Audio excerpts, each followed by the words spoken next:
চালগুলো শুকলে আমরা রান্না করতে পারবো, যেহেতু আমরা গ্যাস ব্যবহার করি না বেশি। গ্যাসটা বেঁচে যাবে, এইসব দিয়ে রান্না করে। অনেক খড়ি হয়েছে।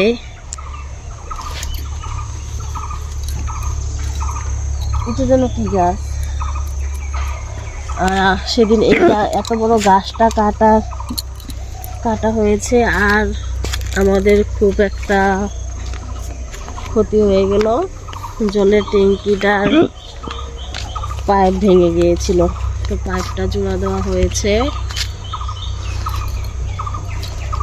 আঠা দিয়ে। এই যে ফার্মে যে জল দিই 1000 লিটারের ট্যাঙ্কি বসানো আছে। এই বড় গাছটা কাটতে গিয়ে একটা ঢাল ভেঙে পড়ে গেছিল। মেন যে পাইপটা ছিল জল যেটা দিয়ে উপরে উঠে, ওই যে উপরে সেই পাইপটা ভেঙে গিয়েছিল। তার জন্য 2 দিন ট্যাঙ্কিতে জল ভরা হয়নি। ট্যাঙ্কিতে জল ওঠানোর পরেই আমরা ফার্মে জল দিই মুরগিকে পাইপ দিয়ে।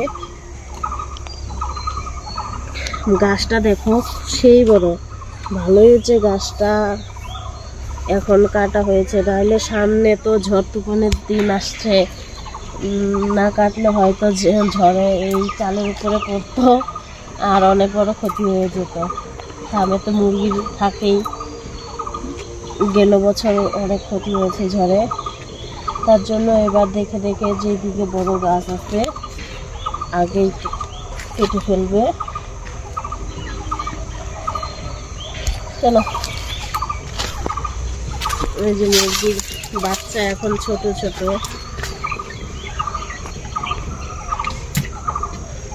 কালকে মুরগির জায়গাটা ছাড়তে হবে, অনেক ঘন ঘন হয়ে গেছে,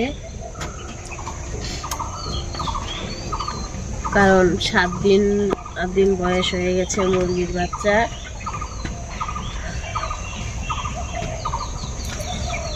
অনেক দাদাভাই দাদাভাই বলছেন আমাকে যেন ডাক্তারের পরামর্শ নেই, তো ঠিকই বলেছেন। ডাক্তারের পরামর্শ নিয়েই এটা চালানো হচ্ছে ফার্মটা। ডাক্তার একদিন পর পর আসে ফার্মে।